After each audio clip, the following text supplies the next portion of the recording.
budaya masyarakat kota yang biasa dalam hal ini ngumpul-ngumpul nongki-nongki istilahnya, nongkrong.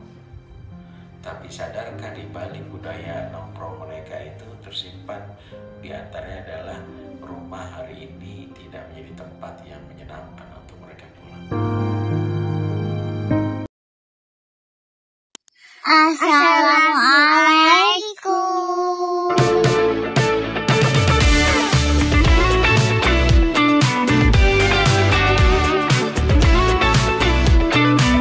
Sahabat Sonfy, jangan lupa di-subscribe dan klik loncengnya ya. Insya Allah bermanfaat. Assalamualaikum sahabat Sonfy. Hai, kembali lagi di Sonfy Family Vlog. Hari ini Sonfy Family mengadakan kajian lagi di kediaman Sonfy Family nih sahabat Sonfy. Dihadiri kerabat dekat dan juga keluarga dari Sonfy Family. Yuk ikutin terus sampai akhir ya sahabat Sonfy.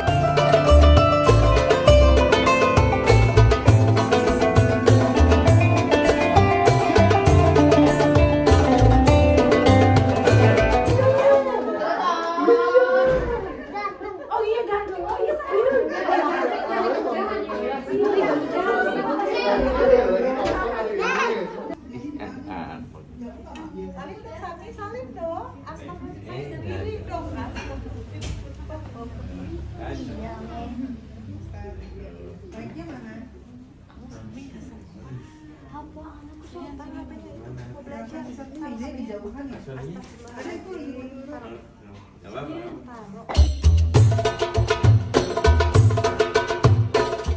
Kalau orang hari ini banyak merencanakan membangun rumah, dia mikirin fisiknya, dia mikirin luasnya, dia mikirin interiornya, dia mikirin desainnya, dia mikirin furniturnya. Itu merencanakan membangun rumah. Tapi kenyataannya rumah banyak dibangun megah, desainnya mewah, tapi banyak yang penghuninya nggak betah.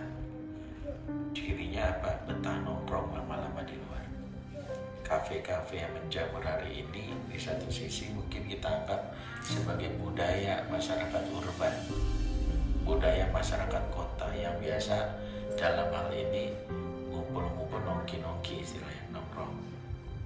Tapi sadarkah di balik budaya nongkrong mereka itu tersimpan di antaranya adalah rumah hari ini tidak menjadi tempat yang menyenangkan untuk mereka pulang.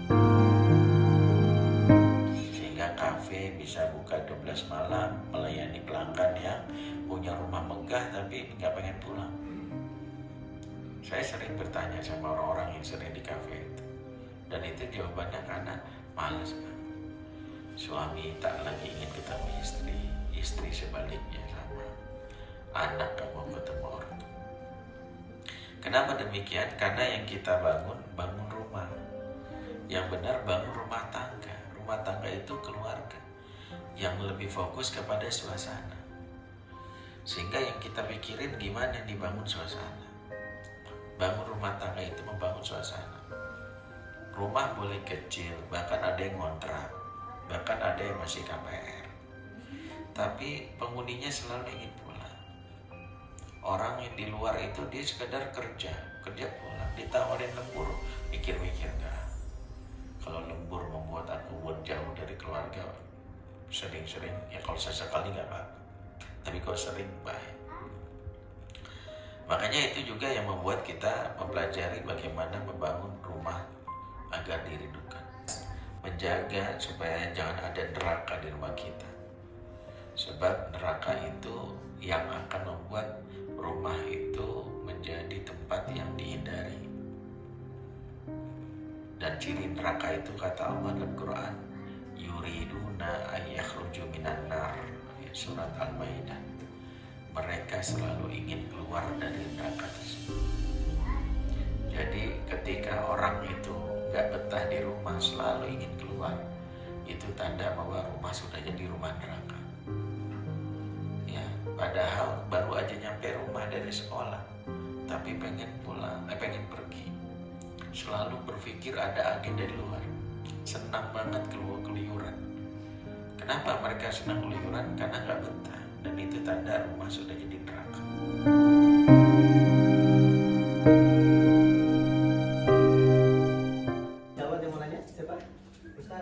kalau Gen Alpha, Gen Z, yang gen terbaru yang masih muda-muda itu kan sekarang itu kan lebih banyak banget yang komplain kalau mereka misalnya kelewat lembek, gen strawberry. Nah itu kalau misalnya terlalu lembut jadinya kayak begitu nanti gimana? Satu itu, dua yang saya pengen tanya, bagaimana kalau misalnya, kalau tadi kan Ustadz bilang kan bagaimana mencegah sedari dini kan hal-hal yang untuk parenting supaya anaknya nggak gosong otaknya atau nggak sakit hati, terluka, segala macam. Bagaimana kalau misalnya anaknya sekarang udah dewasa, udah tua, udah keburu rusak, udah keburu ada luka dan orang tuanya ternyata nggak ikut kajian Ustadz.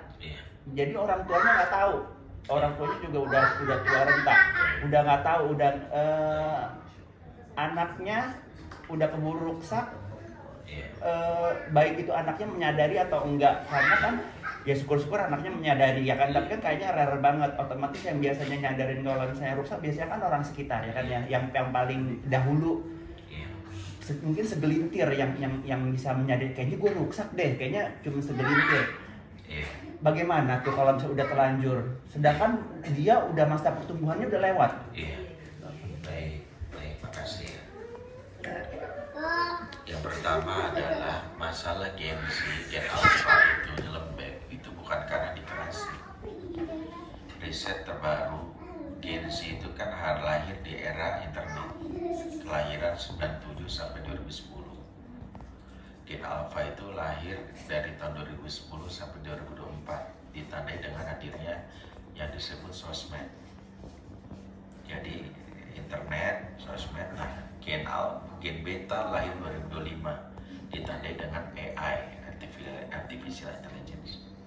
Ciri khas gen Z, gen alpha, gen beta itu adalah mereka berinteraksi di dunia digital sedari dini.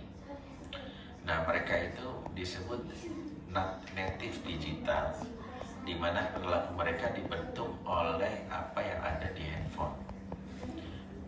Jadi kalau kita itu disebut imigran digital, mereka native. Apa yang buat mereka itu menjadi yang kita sebut lembek? Karena handphone yang mereka genggam di tangan ini tanpa sadar menjadikan mereka jadi raja. Menjadi raja, king. Karena mereka bisa menentukan nasib orang lewat sebuah tombol. Nama tombolnya block, unfriend, left group, unfollow, rating 1. Saya ada di grup WA, saya Gen Z, saya nggak suka left, rese, lu apa sih, grup apa sih? Oke. Kemudian apa lagi? Saya posting sesuatu, ada komen nyebelin, blok, apa lu, lapak-lapak gua. Berteman di sebuah ini, berteman di Facebook, walaupun Gen Z rata-rata namanya Facebook katanya episode. Tapi kalau nggak suka unfriend, mesen Gojek, apa sih resep banget drivernya, rating 1. Mental mereka ada mental nggak suka flight, nggak suka left, nyebelin, rating 1. Ini yang menjadi habit mereka. Jadi habitnya itu bukan karena dikerasin, karena mereka tidak dilatih untuk fight, tapi selalu fly.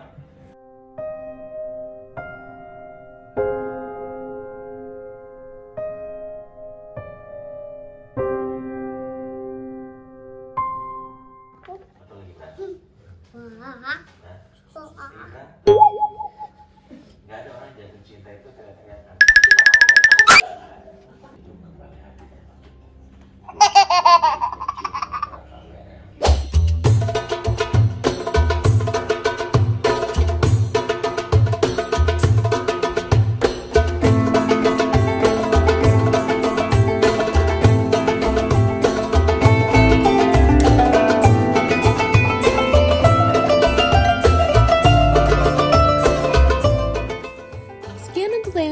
Terima kasih untuk sahabat Sonfy yang sudah mengikuti dari awal sampai akhir.